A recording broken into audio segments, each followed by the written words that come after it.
আজকে এই আন্দোলনের সূচনা করলাম। এই আন্দোলন দুটি দাবি নিয়ে আমরা করছি। এই দুই দাবি আদায় না হওয়া পর্যন্ত রাত দিন 24 ঘন্টা এই আন্দোলন চলমান থাকবে। আজকে থেকে লাগাতার চলবে যতক্ষণ না পর্যন্ত আমরা দাবি পাবো। আমরা এখানে থেকে যাবো না, বৃষ্টি করুক ঝড় করুক যাই করুক, দরকার ইমার্জেন্সি কেস হলে আমরা হাসপাতালে যাবো, আবার ব্যাক আসবো। কিন্তু হাসিনার আমলে যদি হাসিনার পদত্যাগ চান, হাসিনার আমলে কেউ দাঁড়াবে? তাই আমরা আজকে এই আন্দোলনের সূচনা করলাম। এই আন্দোলন দুটি দাবি নিয়ে আমরা করছি। এই দুই দাবি আদায় না হওয়া পর্যন্ত রাত দিন 24 ঘন্টা এই আন্দোলন চলমান থাকবে। দেশবাসীর কাছে আমাদের আবেদন, আপনারা আমাদের এই ন্যায্য দাবির প্রতি সমর্থন জানান। আপনারা যারা যারা করেন আমাদের সাথে এখানে এসে জাতীয় প্রেস ক্লাব প্রাঙ্গণে আপনারা যে কোনো সময় এসে আমাদের সাথে থাকবেন, আমাদের সাথে শরীক হবেন। আপনাদের সবার দায়িত্ব হিসাবে স্মরণ করে দিচ্ছি। এটা আরেকটা লড়াই, 24-এর ধারাবাহিকতায় আমাদের আরেকটি লড়াই শুরু হলো।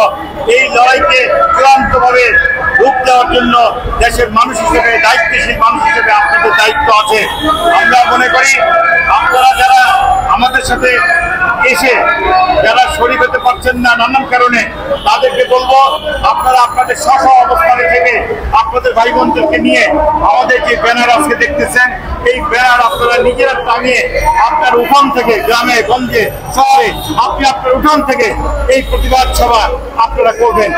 যতক্ষণ না পর্যন্ত আমরা দাবি পাবো আমরা এখানে থেকে যাবো না, বৃষ্টি করুক ঝড় করুক যাই করুক, দরকার ইমার্জেন্সি কেস হলে আমরা হাসপাতালে যাবো, আবার ব্যাক আসবো।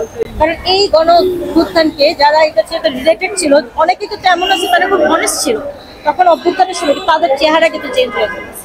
আমি বলবো না, সেটা আপনি উপদেষ্টা লেভেল থেকে দেখেন, যে পার্টিগুলো হয়েছে অভ্যুত্থানের পরে বা হোয়াটএভার, তাদেরকে যা দেখেন তাদের চেহারা দেখলে বুঝতে পারবেন তারা আগে কি ছিল আর এখন কি হয়েছে। তো এটা খুবই ভয়ঙ্কর একটা জিনিস। এত কষ্ট করে আল্লাহ তাআলা নিজেই, স্রষ্টা নিজে আমাদেরকে কিন্তু চাপ না দিলে, কারণ এখনকার জেনারেশন আমাদের যারা আছে এরা ঘুমায় ঘুমায় মোবাইল দেখতে দেখতে থাকে, এরা যে একত্রে হয়ে গেলে এটা কেউ বিশ্বাস করে। যত বড় রাজনৈতিক তারা জানতো হাসিনা যাবে, এইভাবে সেটা জানতো। কিন্তু আমার কাছে কথা হয়েছে যারা কষ্ট করছে তারা টাকা দেখলে তারা তো জুলাই বিপ্লবের সাথে তারা চোখ উল্টায়।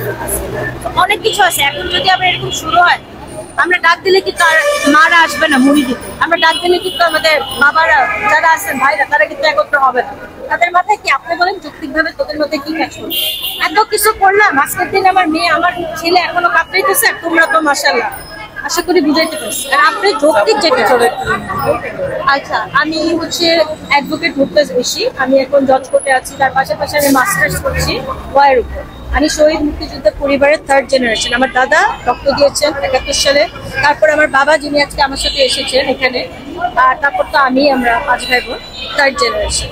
এবং আমরা মুক্তিযোদ্ধা পরিবার হিসেবে 24-এর যে কোটা যেটা ছিল মুক্তিযোদ্ধাদের জন্য, আমরা সেটার এগেনস্টে দাঁড়াইছি। কারণ এটা যৌক্তিক না, এটা লজিক্যাল কিছু হতে পারে। তো আমরা মেধার জন্য ছিল। তবে আরেকটা বিষয়, সেটা না বললেই না, গত 16 বছর যাবত আমরা আজকের দিন যারা যেসব কথা বলতেছে, হ্যাঁ অনেক ন্যায় যত যত কথা আছে আর কি বলতেছে, কিন্তু আমরা কিন্তু 16 বছর যাবত, আমি এই প্রেস ক্লাব প্রাঙ্গণে আপনাকে ফুটেজ দেখাতে পারবো, আমার তখন নিউজও হয়েছে অনেক আলহামদুলিল্লাহ, এখানে দাঁড়িয়ে আমি হাসিনার এগেন্স্টে কথা বলছি।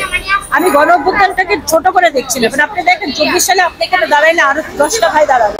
কিন্তু হাসিনার আমলে যদি হাসিনার পদত্যাগ চান, হাসিনার আমলে কেউ দাঁড়াবে?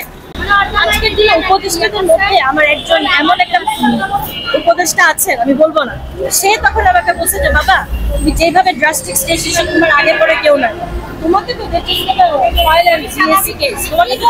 ডিজিটাল নিরাপত্তা আইনে ঢুকাবে, তোমাকে তো মানহানি ইয়াতে ঢুকাবে। আমি ঢুকাক রং কিছু বলতে আসছিলেন। আর তো বহুত কাহিনী আছে। আমার বাবার নামে 30 করে মিথ্যা মামলা, আমার আম্মু এখন হাঁটতে পারে না, হুইলচেয়ার পেশেন্ট, তার স্টিল যে হাজিরা দেওয়া লাগে। আর আমার পরিবারের ভিতরে কি কি লস হয়েছে এটা শুনলে আমি জানি।